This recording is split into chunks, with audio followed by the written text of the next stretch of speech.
E vamos falar sobre inteligência artificial, porque o uso dela para melhorar processos na saúde e não depender de outros países, ter ferramentas importadas, tudo isso faz parte do propósito da NIM Saúde. A empresa está desenvolvendo soluções usando inteligência artificial para melhorar alguns desses processos. Então vamos conversar agora ao vivo com o Elton Marinho, que é o CEO da NIM Saúde, vai contar melhor para a gente, né, sobre os usos dessas tecnologias. Olá, tudo bem? Boa tarde, seja muito bem-vindo. Olá, Natália. Muito obrigado pelo convite e pela iniciativa de discutir um assunto que tá em alta no nosso país, né? Legal demais, viu, Elton? Felipe Machado, nosso analista, também já está aqui com as perguntas dele. Boa tarde, Elton. Começa contando para a gente, compartilhando quais são as funcionalidades principais, mais importantes e mais usadas. A NIM Saúde, ela produziu um software chamado 224Scan. Esse software 224Scan, ele analisa imagens médicas em um tempo recorde, né? O trabalho que é feito por um radiologista, que leva em média 177 segundos, hoje ele está sendo feito em 60 segundos com inteligência artificial. Mas aí entra uma barreira de mercado gigantesca, né? Porque a gente tem pouquíssimos radiologistas, médicos radiologistas no Brasil, e eles acabam não conseguindo nem chegar perto dessa entrega de 177 segundos no dia a dia.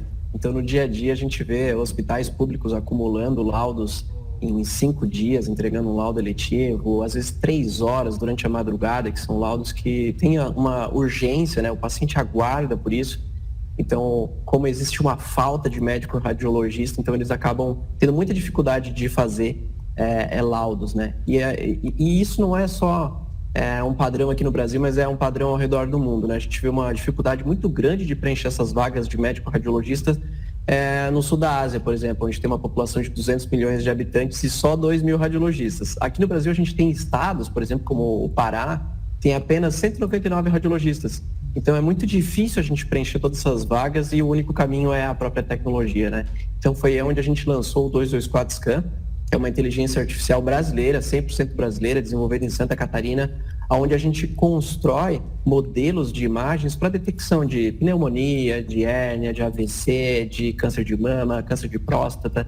Tudo isso faz com que o trabalho do radiologista, dessas operações como hospitais e também governos, né, através de UPAs, UBS, enfim, todas essas unidades de saúde pública, elas acabam sendo muito mais eficientes com o uso da inteligência artificial. Então, o que a gente fez foi mesmo observar o mercado e colocar no mercado aí um produto que resolva realmente o problema e que ajude o nosso país a se tornar cada vez mais competitivo e colocando, né, o Brasil no mapa do mundo da inteligência artificial, que é uma competição hoje internacional, né? Sim. Só para vocês terem uma noção, a Global AI Index, ela publica, né, anualmente artigos que colocam os países assim num ranking, né?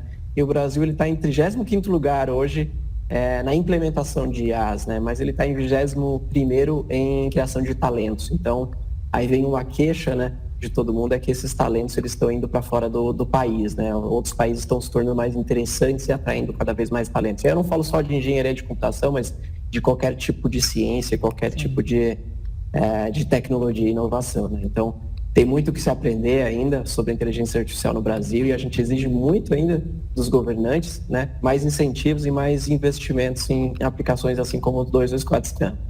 Legal, Elton. Bom saber que tem gente, né, como vocês aí, trabalhando para melhorar tudo isso. Felipe Machado, sua pergunta. Elton, boa tarde. Bom, a área da saúde, né, é uma das áreas assim que sempre é apontada como uma das áreas de maior potencial na questão da inteligência artificial, né? Eu queria que você fizesse assim desse um panorama de como é que você acha que podem ser as aplicações de inteligência artificial na área da saúde, não só no Brasil, mas nos próximos anos aí no mundo inteiro. Eu acredito que o primeiro passo é fazer o repetitivo. Fazer o repetitivo de uma forma excelente, né? Eu acredito que pela primeira vez na história nós não estamos falando mais em ferramentas, nós estamos falando em mão de obra. Então, até 10 anos atrás, a gente construía ferramentas para médicos utilizarem, ferramentas para profissionais de saúde utilizarem. Hoje a gente está falando em mão de obra. Hoje a própria inteligência artificial, ela faz o papel da mão de obra. Então, ou seja, inteligência artificial e o trabalho que a gente faz aqui na 224Scan, ele é um trabalho de mão de obra. A gente está fazendo o papel do radiologista com tecnologia. Então, acho que a inovação ela vai nesse sentido, de fazer o repetitivo, o do dia a dia, muito bem, com inteligência artificial não sendo mais ferramenta, mas sim sendo mão de obra. Então, eu vejo isso acontecendo no mundo nos próximos 5 anos aí, de uma forma bem agressiva, porque a saúde ela é muito caótica, né? Ela tem muitos processos diferentes, cada lugar é um lugar, cada paciente é um paciente, cada tipo de paciente, cada tipo de pessoa é diferente, e para isso são milhares de padrões, né? Então, por exemplo, se você mover um médico de uma região, um médico radiologista de uma região para outra, talvez ele não tenha uma alta performance, porque lá a população tem outras características, né? Tem as especificidades, né? E um desafio crescente com o envelhecimento da população. E aí, Elton, eu queria te ouvir, como é que hoje essa plataforma, o Ninsaúde, está integrado, ele está integrado ao sistema de saúde aos sistemas de saúde que já existem aqui no Brasil, ao SUS, às redes particulares? Como é que está essa inserção de vocês desse mercado? A gente está se inserindo agora no mercado público, a gente fechou contrato com 6 hospitais públicos, mas a Ninsaúde ela não foi feita só para o Brasil, né? A gente coloca a Ninsaúde e o nosso produto 224, a gente coloca ele no mundo, né?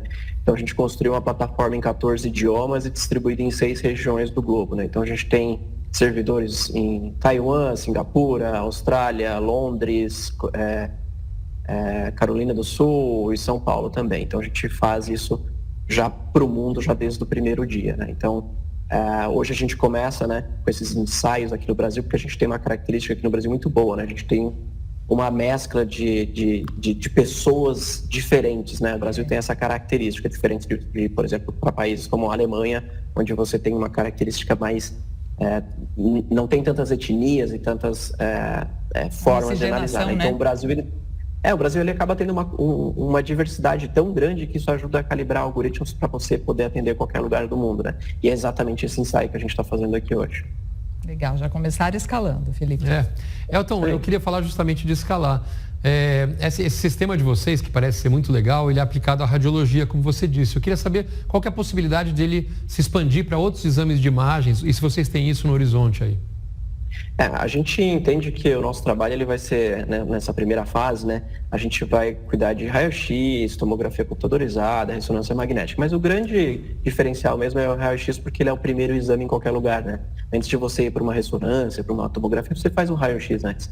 Então, são mais de 4 bilhões de raio-x ao redor do mundo, então a gente começa exatamente com isso, com raio-x. Depois a gente vai em direção à tomografia computadorizada, que tem um volume muito menor, né, por ser muito caro, o equipamento, né? E às vezes não precisa, às vezes o raio-x ele já soluciona essa queixa, essa solicitação que o médico faz, mas a gente vai em direção a esses outros equipamentos. E no futuro a gente vai em direção aos sons também. A gente consegue, hoje a gente entende que tem muito estudo em volta disso, que a gente consegue através do som entender como é que está a saúde daquele paciente. Então a gente consegue detectar um monte de coisa no som. Claro que ainda é muito novo isso, mas a gente vai em direção não só à imagem, mas a sons.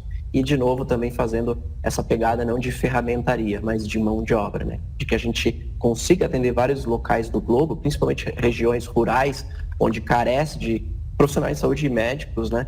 Em qualquer lugar do globo, em áreas rurais que não são capitais, elas acabam demandando muito profissional, não tem ninguém lá, então a gente acaba levando mão de obra para lugares muito remotos.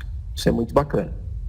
E aí eu fico imaginando que o fato de vocês estarem tão espalhados deve trazer muitas experiências diversas e desafios diversos em relação a questões regulatórias. Como é que está isso, considerando o uso de inteligência artificial na área médica, de saúde e as questões éticas, né, que sempre são levantadas? Excelente pergunta. A gente anonimiza essas imagens desde o primeiro momento, né? Então o paciente vai lá na máquina, faz o seu exame, né? A gente coleta essas informações e coloca no servidor de uma forma super segura. A gente usa servidor, a mesma coisa que tecnologia de banco, né? São tecnologias super protegidas. E a gente ainda distribui essas informações ao redor do mundo conforme a região da pessoa. Então, o europeu, para atender as regulamentações, esses dados têm que ficar na Europa, né? Para atender um americano, esses dados têm que ficar nos Estados Unidos. Então, a gente já faz isso porque a gente já atende todas essas regiões colocando os servidores lá. Então a gente anonimiza a imagem, então essas imagens não dá para saber quem é, né? Nas imagens a gente acaba só entendendo mais ou menos se é homem ou se é mulher pelas imagens, mas a gente não tem mais nenhuma característica além disso, né? Então a gente atende o compliance através dessa distribuição de dados e termos de uso, né? E a gente tem um padrão de segurança incrivelmente alto, né? Que são os mesmos padrões do Spotify, que todo mundo utiliza, do Gmail, né? Então são tecnologias realmente muito modernas, que hoje em dia estão acessíveis a muitas empresas, inclusive as empresas brasileiras como a Alin Saúde, 224Scan. Felipe. Eu fiquei curioso em relação à parte mais assim operacional desse exame, né? Ele funciona, ele roda, por exemplo, em máquinas de raio-x normais, e você aplica esse software ou sistema em cima das máquinas que já existem, ou vocês têm equipamentos próprios? Como é que funciona a parte operacional? Que você falou, inclusive, de regiões remotas, né? Onde tem pouco acesso a médicos e tal. Eu queria saber na parte prática de como é que funciona. Claro. Todos esses equipamentos, eles trabalham com um formato de imagem chamado DICOM. E essas máquinas, elas enviam esses arquivos DICOM para o computador ali, que está mais próximo ali dessas máquinas, né? Seja um raio-x, uma tomografia, uma ressonância, sempre tem um computador perto, né? E a gente coloca um software lá, e a gente chama de 224 Scan Client, e a gente pega essas informações diretamente do equipamento, em qualquer equipamento, seja da GE, Siemens, qualquer tipo de equipamento, de qualquer tipo de fornecedor. A Ninsaúde, ela não produz hardware, né? É um processo mais difícil ainda de desenvolver hardware, principalmente na saúde, que envolve muitos testes e, enfim, testes para lançar, por exemplo, uma nova tomografia extremamente complexo, né? Porque, enfim, envolve riscos à vida, né? Então a Ninsaúde, ela fica mais no lado do software, né? Então a gente conecta com qualquer equipamento de qualquer fabricante e faz essas análises de imagem. Então qualquer tipo de equipamento, seja equipamento de uma indústria russa, uma indústria brasileira, uma indústria americana, a gente integra e consegue trabalhar, tá? Todos eles trabalham em alguns padrões de comunicação que são padrões de mercado, né? Então acaba tornando muito mais fácil a penetração de inteligência artificial junto com essas imagens. E, Elton, você comentou aí, né, sobre a importância da gente ter essa tecnologia brasileira, né, e esse olhar para os brasileiros, mas estou te ouvindo falar sobre a presença e a atuação de vocês em tantos países, e aí eu queria te ouvir sobre um ponto que é o seguinte: eu já ouvi de alguns médicos, de algumas empresas médicas, que em geral os brasileiros assimilam muito rápido e costumam aceitar bem novas tecnologias e estão agindo dessa forma em relação à inteligência artificial. Você sente isso também? E qual que é a comparação que você faz com a experiência, as experiências em outras regiões do planeta? Eu acredito que o brasileiro ele precisa ver dando certo fora do país, precisa ter alguma referência antes de arriscar, antes de experimentar alguma coisa nova, tá? Então, assim, ao redor do mundo a gente vê China e Estados Unidos mais abertos, né, a conversar sobre esse tipo de assunto. E o Brasil ainda ele é um pouco cético, mas ele é aberto para conversar. Então a gente vê grandes redes de laboratórios já desenvolvendo as suas próprias inteligências artificiais, né? Então, eu acredito que essa cultura da inteligência artificial, ela se popularizou, né, com o ChatGPT, mas a gente entende que as pessoas começaram a realmente ver que não é só uma hype e que sim é uma tendência que o jogo vira, né? Logo em seguida. Então, eu vejo a inteligência artificial realmente como mão de obra, não como ferramentaria. Então, muita gente talvez ainda não tenha virado essa chave, ainda não tenha entendido que existe isso, mas isso é algo que vai acontecer, que as pessoas vão se dar conta. Então, aqui no mercado brasileiro, estou tendo algumas iniciativas, mas eu estou vendo com bons olhos isso. Legal, usado com responsabilidade, com ética, é um recurso, né? É um complemento aí precioso à atuação humana. Eu quero agradecer a participação do Elton Marinho, CEO da Ninsaúde, com a gente ao vivo aqui, contando mais sobre essa ferramenta, e desejo sucesso para vocês. Muito obrigado, viu? E obrigado pelo convite também. Obrigada, boa tarde.